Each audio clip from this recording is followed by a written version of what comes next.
I'm sure you heard of the Ronald McDonald House charity. They provide housing for families of sick kids when they're in the hospital. Seems pretty innocent, right? Well, there's another side to the charity. There's another type of Ronald McDonald House, one that not many people know about. There's one in most big cities. You won't find it by looking for it. It doesn't have an address. It doesn't have a sign above the door. It doesn't even have windows. No. The only way to find it is if you're taken there. That's how I found it. I've never met my real parents. I've been in and out of foster families and group homes here in Detroit since I was a kid. I'm 15 now and I'm what they refer to as a bad kid. Always causing trouble, always getting thrown out and placed with another unsuspecting do-gooder who thinks they can help me. I always prove them wrong. My caseworker sat across the black metal table, looking weary and frazzled. On the table between us was a thick letter-sized round envelope, my case file. "Well, your reputation has preceded you," she said, "and now you only have two options. Military school in Lansing or the Ronald McDonald House, which has miraculously cleared you for acceptance. I don't have the patience for drill sergeants and 5 a.m. reveal. And how bad could a halfway house named after a fast food clown possibly be? Ronald McDonald House it was. Dark clouds loomed around above me the day I climbed into the back of my caseworker's town car. My few belongings in a backpack and the clothes on my back. That's all I could take. One of the few belongings I had was a photo album filled with pictures of all the foster families I had been with. It was nice to remember some of them, even though I had royally fucked it up each time. I've had a few cases who went through the Ronald McDonald House. The caseworker said it from the front seat. Things went so well for those kids, I never had to transfer them anywhere else. In fact, the house took over the case files and everything. We drove into downtown Detroit past all the familiar landmarks. I'd been thrown out of one of the foster homes just outside the town because I snuck into downtown Detroit with some neighbors' kids to sneak into a dive bar. Good times. Well, here we are. The car came to a stop. I looked out at the window. We had parked in front of a tall, gray, windowless building, sandwiched between two other industrial buildings on a narrow city street. I noticed there was an address on the building to my left and one on the right, but not on this particular building, not even a sign. "Are you sure?" I asked, hesitating as I opened the car door and climbed out of the back seat. I slung my backpack over my shoulder, clinging tightly to the strap, and followed the caseworker up to the windowless metal doors. She pressed a buzzer and spoke to someone inside, and the doors clicked to unlock. We walked in. As soon as the metal door closed behind us, I noticed a pin-drop silence. It was that sort of silence that is so oppressive and empty it almost deafens you. Across the dimly lit lobby, there was a glass window with someone inside, a secretary. She was turned away, typing something intently. We walked over to the window. The caseworker rang a bell on the counter, and the secretary spun around in her chair. Her face was painted like a clown, like Ronald McDonald in fact. She even had the short, curly red hair. Otherwise, she wore a typical white nurse dress. I wanted to laugh at how bizarre it was, but I couldn't. A chill swept down my spine. Something was not right. I watched as the nurse and my caseworker interacted. Paperwork was passed through the window. The caseworker slid my case file under the glass as the nurse slid her some papers to sign. As my caseworker signed the papers, the nurse looked at me. Her smile should have been warm and welcoming, but all I saw in her eyes was hunger. "I can't stay here," I stammered loudly. "Take me to the military school in Lansing, please." "What's the matter, sweetie?" the nurse asked, her voice muffled slightly by the glass. "Afraid of clowns?" I looked into her hungry eyes. Now there was a malicious glint as she laughed. My caseworker laughed too, obliviously, and said, Now, don't overreact. You'd hate the military school. Besides, this will be good for you." "Yes," said the nurse clown. "This will be good for you." Before I could object, I heard a slam behind me. I spun around to see an open door in the far corner of the lobby, to the left of the front desk window, but there was no one there, just the light that flooded in from the door. Then the creeping shadows. Shrill, echoing laughter and growing shadows along the wall inside the door. "Oh," said the caseworker, "here comes the welcome committee." As I stared in horror, clutching the strap of my backpack, my caseworker patted me on the shoulder for the last time. "Don't worry, honey. It'll be different this time. You'll feel right at home here, I promise. She turned to leave. I felt bile churning in my stomach. No, I said desperately, you can't leave me here. Oh no, I've got to get going. I never did like clowns. And with that, she left me there. The metal door slammed behind her, and I was alone. I faced the open doorway by the front desk again. The shadows had almost entered the room, and the piercing laughter was filling the lobby with sound. I ran for the front doors. I pounded and yanked and pushed and screamed for help, screamed for my caseworker, screamed for anyone, please God. I turned to see the nurse behind the glass smiling at me again, and then they answered, laughing all the while. A whole group of laughing nurses with clown faces and red hair, some male, some female, but all with the same terrifying Ronald McDonald makeup, and in the dim light of the lobby I could see a glint of metal tools in their hands. Coming up their rear was a pair of clown nurses rolling a metal table, complete with restraints. Get the fuck away from me, I screamed. I pounded at the metal doors again. Let me out of here. They surrounded me, grabbing me as I thrashed and screamed and tried to tear myself away. Laughing as I kicked and squirmed, they slammed me onto the rolling table and strapped me down. I looked around wildly. I was surrounded. Let me go! I screamed, twisting and turning and pulling at the restraints. They rolled me through the open doorway and down a seemingly endless white hallway. They laughed and laughed and laughed. They waved their shiny scalpels and razors and needles mere inches from my face, just to make me flinch and scream. This made them laugh even harder.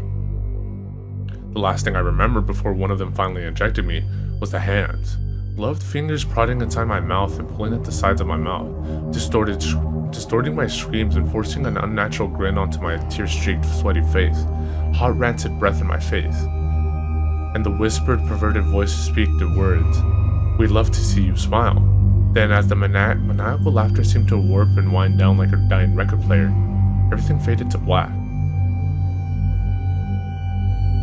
I opened my eyes, and I was blinded by bright lights above. Shielding my groggy eyes from the fluorescent bulbs, I turned on my side and looked around. A cell, tall white walls, covered in scratch marks and stains. A small drain in the corner of the room, my toilet perhaps. A door with no windows, and on the floor by the door, my backpack. I tried to sit up. My body ached, and the moment I sat upright, my vision started spinning. I wondered what they drugged me with. I realized I was shivering. I looked down. I wasn't wearing any of my own clothes anymore. I was wearing a dirty, ripped hospital gown with bright yellow with a pattern of Ronald McDonald's heads all over, nothing underneath. I heard faint, muffled sounds from somewhere in the building. It sounded like screams. I tried to stand, but couldn't keep my balance. My vision was beginning to stabilize, but my body still felt like rubber. I sank to my knees and crawled over to my backpack. Before I got there, I tried to open the door. As expected, it was locked. I slumped onto the floor beside my backpack and unzipped it. All that remained inside was the photo album. They had taken my notebooks and pens and my cell phone. Of course they did. I wearily opened the photo album, but instead of the photos that had been in there, photos of myself with my previous foster families, photos where I had attempted to look happy and hopeful even though I knew I wouldn't be there for long. Instead of those photos, they were like crime scene photos. In each one, I recognized one of my former foster families, brutally murdered and covered in blood. My heart raced and my stomach churned. I began to turn the pages quicker. Each page a new photo, a new family, new carnage. I recognized their faces and the inside of their homes. I had lived with all these people and now they were all dead. I came to the last few pages. A photo of a house at night. Then a window of that house. Then inside that house, a dark hallway with light coming from one doorway. Then a photo of my caseworker brushing her teeth at her bathroom mirror. Then a photo of her looking at the camera in horror. Then a photo of the caseworker, naked, covered in her own blood, contorted into an unnatural position in her bathtub. I turned to the last page. Written inside the back cover of the photo album were 3 words. You never existed. I felt bile rising in my stomach. I threw the book to the ground and crawled over to the hole in the floor and vomited. They were right. Having killed everyone who ever knew me, it was as though I never existed. I heard more faint screaming in the distance. I knew I had to get out. I wiped the vomit off my face with my hospital gown and crawled back over to my backpack. Hopefully they hadn't found my secret weapon. I unzipped the front pocket and reached down into the very bottom, my fingers scraping the fabric. Sure enough, there they were, flush with the seams in the bag, nearly undetectable. The pins I used for picking locks. I told you, I'm a bad kid. I leaned against the door and listened. I could hear footsteps approaching, but just as soon as they had come, they faded in the other direction. I knew I had to work fast. I jiggled the handle with one hand and picked the lock with the other hand. It was surprisingly simple. Holding the handle, I slowly pulled myself to my feet. I could maintain my balance now. I pulled the door open just a crack. A clown nurse started past. My heart almost stopped, but his footsteps didn't slowly change and the suit faded. He didn't notice me. I poked my head out of the door. Seemingly endless white hallways in either direction. The distant screams were louder now, coming from all around. Taking a deep breath, I stepped into the hallway and closed the door behind me. I decided to go to the right, passing doors identical to the door I had been behind. I heard the screams and sobbing coming from behind each one. I stopped for a moment at one door. I heard the crying of a child inside. I jiggled the handle to see if I could let him out. Locked. I kept moving, looking behind me every few seconds to make sure no nurses had come into the hallway. Then I passed a set of wide double doors. I stopped for a moment. The word "play place" was written in tall, thin letters across the width of both doors. I heard more screaming coming from within. The screams of multiple people, and laughter, the insane, shrill laughter of the clown nurses. I shuddered. I was afraid to find out what sort of torture was happening inside, and I knew I had to keep moving. I saw a door ahead with a stairway symbol. I headed for it. As I opened the door, I glanced behind me and saw two clown nurses emerging from the play-place room. The white nurse outfits were covered in streaks of blood. I quickly shoved myself into the stairwell, hoping they hadn't noticed me. The stairwell was dimly lit, with cement walls and rusty railings. I looked behind at the door that I had just closed.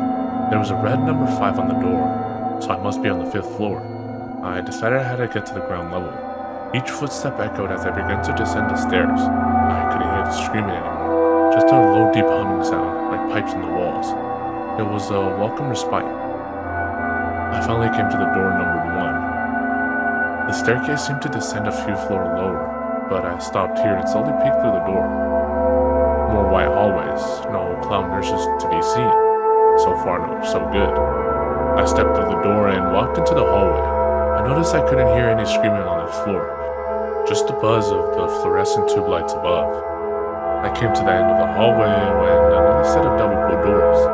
A large red cross, the kind you'd see on a lifeguard stand or a first aid kit, was painted across the width of the doors. I pressed my ear to the door. All I heard was a slow rhythmic pulse like a machine at work, and faintly a beeping sound, like you'd hear in a hospital room. I knew I shouldn't open the door. I knew this wasn't the exit. I knew I should keep looking, but I had to see. I turned the handle. It wasn't locked. I peeked inside. It was a cavernous white room. Fluorescent lights flickered and buzzed. I saw wires hanging all around, and hanging from the ceiling in rows. Kids in hospital gowns like mine, attached to white wooden crosses affixed to the ceiling, literally crucified. They were silent, their heads drooping forward, their eyes either closed or staring at nothing. Some seemed to twitch a bit, but most were still. The crosses swung back and forth very slightly. And the hanging wires, they weren't wires. They were intravenous tubes attached to the kids' wrists, tubes sucking out their blood. I almost vomited again right then and there. In the very center of the room, amidst the rows of hanging crosses, I could see where the rhythmic pulsing sound came from. A huge steel cylinder, which seemed to be collecting the blood from all of the tangled tubes that dangled from the kids' wrists. I opened my mouth to scream? To cry out in anger? All I could say was, "What the fuck?" That's when the alarms began to sound, loud, piercing like the police sirens of hell. They must have realized I was missing. I shut the doors and frantically glanced around the hallway to see if anyone was coming. No signs yet. I ran for the stairwell. As soon as I entered the stairwell, I heard laughter from above, echoing and reverberating throughout the stairwell. The clown nurses were coming. I stumbled down the stairs as fast as I could. I must have gone down another 3 stories before I reached the basement. I found myself running through a dark sewer-like hallway with small light bulbs overhead every 10 yards or so. The smell of decay and rotting flesh grew more and more pungent as I ran. The laughter continued behind me. I managed to glance behind me and see a group of them running after me. I saw them come into the light and then become silhouettes again, their smiling faces and gleaming knives and needles pushing my adrenaline to the max. I ran past alcoves full of stacked rotting corpses, but I couldn't stop. I couldn't think of anything but escape. I turned a corner and found myself facing the metal rungs of a ladder in the wall. I climbed until my head smacked the ceiling. Below me, the shadows and laughter grew closer. Their footsteps slowed. They were close and they knew it. I pushed at the ceiling above me, heaving upwards and panting and screaming. The clowns were below me, laughing and waving their scalpels. Something caught my leg. I screamed and pushed one more time. The ceiling gave way as a manhole cover slammed onto the asphalt above, a circular opening. I climbed out and frantically pushed the manhole cover over the hole, blocking out the laughter of the crowd rushing below. I laid there on top of the manhole cover for a few minutes as I caught my breath. Rain fell onto my skin. The turbulent night sky above was a welcome sight. I looked around. Abandoned buildings, broken glass, no lights, no cars, no signs of life at all. A police siren somewhere in the distance, and silence. I climbed to my feet. Pain shot through my leg and I looked down and saw the cut on my ankle where a clown nurse had slashed me. Bastards. Limping the best I could, I started to walk. Hello? I called out. The only answer was a distant roll of thunder. Somebody, please help me. My foot fell on something soft and mushy. I looked down. A newspaper. I peeled it off the wet asphalt. Most of the ink had faded, but I was able to make out the date. July 13th, 1992. I dropped it. An icy dread filling my stomach. I kept walking. Can anybody hear me? I screamed. Please, anyone, please. My words faded into delirious sobs. I stood still for a moment. The rain had soaked through my thin hospital gown. I shivered as the wind blew. Then I saw a light in the distance. There was a big yellow M in the sky. McDonald's. Of course, I had told you. When I came to McDonald's, I saw that apart from the M, the rest of the building was completely dark. I walked cautiously toward the broken windows and looked in. Darkness. I turned and surveyed the play place's outdoor playground. 10-foot tall structures, those colored tubes for kids to crawl through. Sitting on one of the benches was a familiar figure, the Ronald McDonald statue. You know, the one where you can sit beside him and it looks like he's got his arm around you or shoulders? Every kid has seen it. I shuddered at the sight. The doors were unlocked. I walked in out of the rain. Silence. Darkness. I noticed that the decor wasn't like the modern McDonald's you see. It was still the same as it was in the 80s, with the white plastic booths and the red and yellow tiles. The wind seemed to whisper through the broken windows. I noticed something on the front counter. A black rectangle. I got closer. A laptop. A nearly new laptop. I let out a soft, delirious laugh. I knew what I was supposed to do. So I took the laptop outside and sat beside the Ronald statue. I opened the laptop and began to type this story. The rain is falling on the keys, but I don't care. There's nothing left to do now but wait. Because I've been noticing, out of the corner of my eye, Ronald is trying to look over my shoulder. He's laughing now. All I can do is join him.